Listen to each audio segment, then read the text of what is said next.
Johnny Hincapie spent 25 years in jail serving time for a crime he did not commit.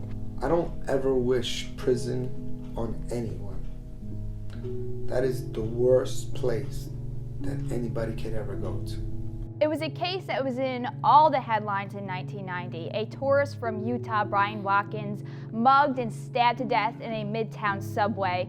A murder that really demonstrated how violent New York City was during this time. The teens behind the act went dancing in Roseland Ballroom afterwards, the same spot where Johnny Hincapie was also out that night DJing. I wanted to go back home, and it got to the point that I was so scared, and I was willing basically to do anything. And I agreed to memorize that story, and basically that false confession was the only piece of evidence that ever convicted me. There was no weapons, there was no DNA, there was no lineup identification, there was nothing. Now in his mid-40s, a lot has changed. In October 2015, his murder conviction was tossed out by a judge, and then just this past Wednesday, prosecutors decided they would not retry him in that case. So a sigh of relief is an understatement here. My blood pressure had dropped because my heart was palpitating. I couldn't believe it. On Friday, I met up with Hincapie in Queens, where I got a glimpse of his new life. And everything has changed dramatically, so much, but for the better. Back then, you couldn't even get on a subway 12 o'clock at night.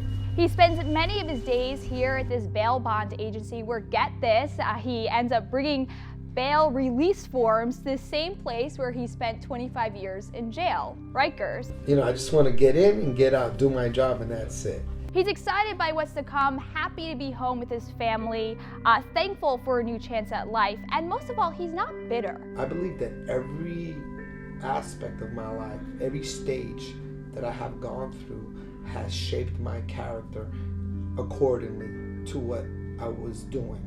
In prison, I obtained a bachelor's degree, and I also acquired a master's degree. But there's work to be done here. Hincapie says that the same factors that led to him falsely confessing to this crime are still at play today, and he's now fighting to change that. These police officers and these detectives have so much training, and they are experts in getting false confessions the way they want them to turn out, that they can get you and your mother, or even someone else older than us, working in any other profession, to give a false confession as well. That's how good they are in getting people to falsely confess. I mean, first of all, like, I can't imagine how bad it must have been for him to confess to a murder that he didn't commit. But what was the reason that the judge threw it out in 2015? Was it because of the way they got the confession, or did they feel like, look, we really don't have any evidence that this guy did it? It was really the evidence here. The family went in the day after this happened and picked out from a line of people who were a part of this, and they didn't recognize him. They also have a hard time finding any new evidence. And then speaking to the point of skills, he has to catch up on almost 25 years of technology. I know that's probably the least of his problems, but when he went to prison, there was probably limited electronics. Now he's leaving and doors are opening and there's cameras, and he's probably like, what the heck is all this? Well, we're all still trying to catch up because I iPhone know. keeps giving new updates. Al Gore had not invented the internet yet. There's that. Thanks, Diana.